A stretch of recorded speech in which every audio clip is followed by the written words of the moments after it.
Ya, satu kasus, satu berkas, satu perkara. Ini kok tiba-tiba jadi dua? Ini mindset berpikir ya, kerangka berpikir ya.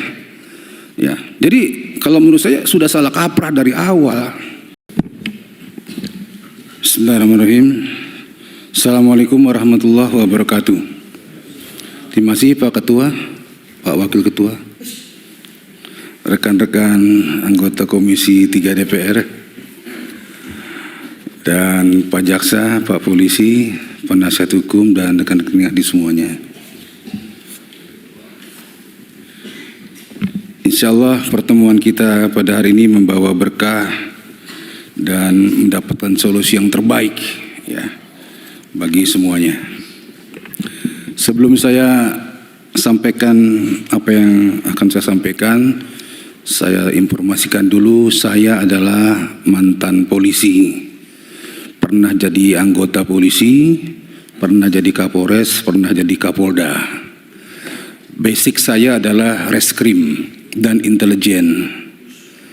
Nah, jadi kalau bicara berkas perkara saya paham. Ini sebagai prolog. Mohon izin. Mau tahu Pak se-Indonesia Pak? Alhamdulillah. Jadi dalam kasus ini kita coba memahaminya ya dari sudut pandang saya. Sebenarnya menurut saya ini ada yang kurang tepat dalam kerangka berpikir, frame of thinking dan mindset berpikirnya menanggapi masalah ini. Menurut saya ini adalah satu kasus, bukan dua kasus. Satu kasus, kasus penjambretan. Ya.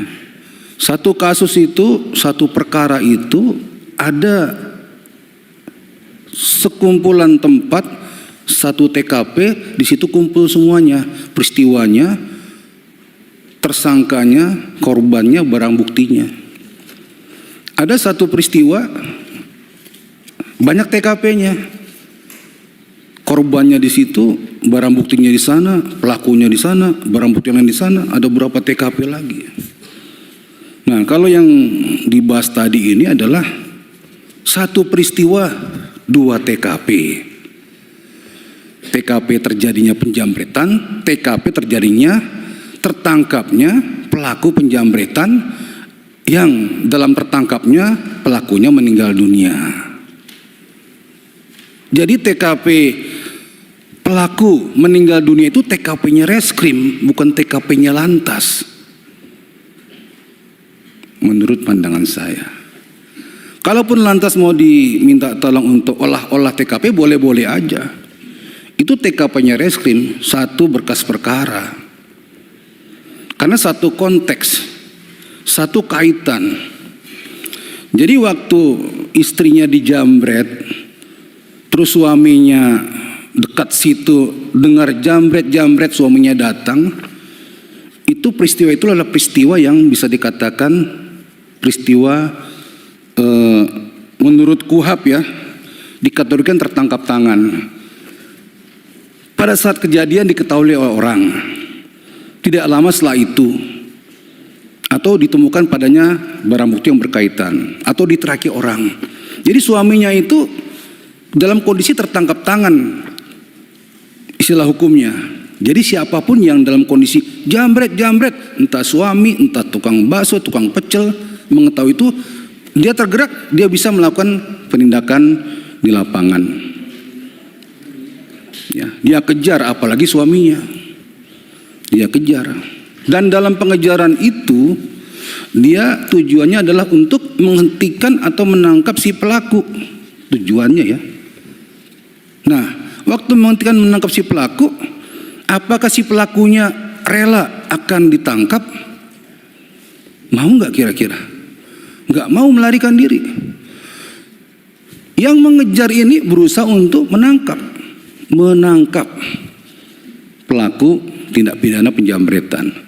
Dalam konteks menangkap itu terjadi peristiwa-peristiwa, ya, tidak ada mens rea untuk membunuh dan lain-lain.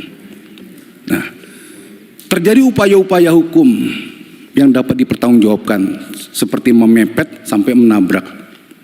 Ya, akibatnya tidak diperkirakan apa yang akan terjadi. Tetapi si pelaku itu tidak mengindahkan. Kalau dia mengindahkan nggak terjadi apa-apa. Atau dibalik, seharusnya yang ngejar nggak seperti itulah, jangan sampai nabrak-nabrak lah, jangan sampai mepet-mepet lah. Apa begitu yang kita inginkan? Atau dibalik aja, lebih sopan lagi, harusnya yang ngejar itu mengawal aja, atau monggo mas silakan, hati-hati di jalan, baik-baik ya. Apa seperti itu? Ya kan nggak begitu. Ya ini satu rangkaian. Jadi peristiwa matinya dua penjamret itu ada konteksnya dengan kejadian penjamretan itu, bukan situasi yang terpisah. Ya, satu kasus, satu perkara. Ini kok tiba-tiba jadi dua? Ini mindset berpikir ya, kerangka berpikir ya. Ya, jadi kalau menurut saya sudah salah kaprah dari awal. Enggak begitu penanganannya. Apalagi kalau lalu lintas ya, Mas Mulyanto ya. Ini menerapkan pasal 310 ayat 1 Undang-Undang Lalu Lintas. Di sini kan ayat 4-nya ya, meninggal dunia ya. Tapi unsur pasalnya kan karena lalainya, karena alpa. Kalau mau jujur, nggak masuk unsur pasalnya. Kalau lihat peristiwanya itu bukan lalai, bukan alpa, memang ditabrak, memang dipepet. Nggak ada lalai, nggak ada alpa di situ. Berarti ada upaya paksa untuk menghentikan dia. Nggak kena pasal 310 itu. Makanya nggak masuk pasal lalu lintas itu, dan tidak ada peristiwa lalu lintas di situ. Yang ada peristiwa hot pursuit kalau Islam meminjam bahasa modernnya lah, pengejaran itu. Ya, satu kasus, satu peristiwa. Ini satu pasal, yaitu penjamretan, dan satu kasus, yaitu peristiwa penjamretan. Tidak ada kasus lalu lintas di sini. Ya, satu rangkaian itu. Jadi kalau kejadian sudah jelas, diurai sudah jelas, memang cukup unsur untuk dikatakan ini pidana penjamretan, dan reserse sudah bekerja, terpenuhi unsur itu, dan tersangkanya meninggal dunia, sehingga dihentikanlah kasusnya. Karena tersangka meninggal dunia, case close, tutup, selesai. Nggak ada kasus lalu lintas itu. Terlalu jauh. Apalagi minta pendapat ahli. Maaf nih, apa sudah nggak mampu lagi berpikir sampai minta pendapat ahli untuk mindset yang seperti saya, sesederhana itu gitu. Pak Ketua, bagi saya tidak ada kasus lalu lintas itu. Ya, yang ada kasus penjamretan, terungkap, terbukti, tersangka meninggal dunia, kasus tutup. Saya minta kasus ini dihentikan, tidak ada debat-debat kusir lagi di sini. Ya, terima kasih Pak Ketua. Ini